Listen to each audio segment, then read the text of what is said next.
Today, we're diving into a topic shrouded in mystery and intrigue. We're going to uncover the surprisingly high costs of producing South African currency and explore some unsettling questions about where this money is going. But first, a brief history and introduction to the Rand. Let's start with a brief history. South Africa introduced the Rand in 1961, replacing the South African pound.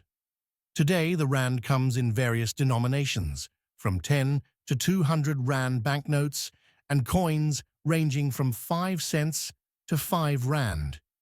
But what if I told you that the story behind these banknotes is more complicated than it seems? Cost of production. Producing these banknotes and coins is extremely expensive. While it costs about 10 US cents to produce a $1 bill, producing a 100 Rand note can cost up to 20 Rand. That's right, 20 Rand just to make a single 100 Rand note. Why is it so expensive? Quality considerations. The South African Reserve Bank emphasizes quality and security. The banknotes are made with high-quality cotton paper and incorporate advanced security features like watermarks, security threads, and color-changing ink. These measures are essential to prevent counterfeiting, but come at a high price. Comparison with US dollar. Now let's compare this with the US dollar. In the United States, it costs about 10 cents to produce a $1 bill, which is roughly 1% of its face value. In South Africa, producing a 100 Rand note can cost up to 20 Rand, or 20% of its face value.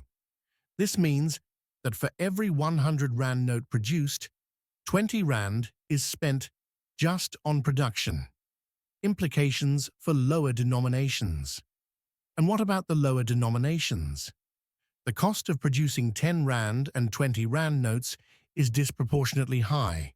In fact, for every 10 Rand and 20 Rand note produced, a significant portion of their value is consumed by production costs, making them almost worth nothing in terms of practical value. This lack of transparency raises some serious questions. Who is profiting from these high production costs? Could there be corruption involved? Impact on the economy and taxpayers. These high production costs have far-reaching implications. The money spent on producing high-quality currency could be allocated to other pressing needs within the country. Furthermore, taxpayers ultimately bear the burden of these expenses. Could this be a case of mismanagement? Or is there something more sinister at play? Alternatives and solutions. Are there alternatives?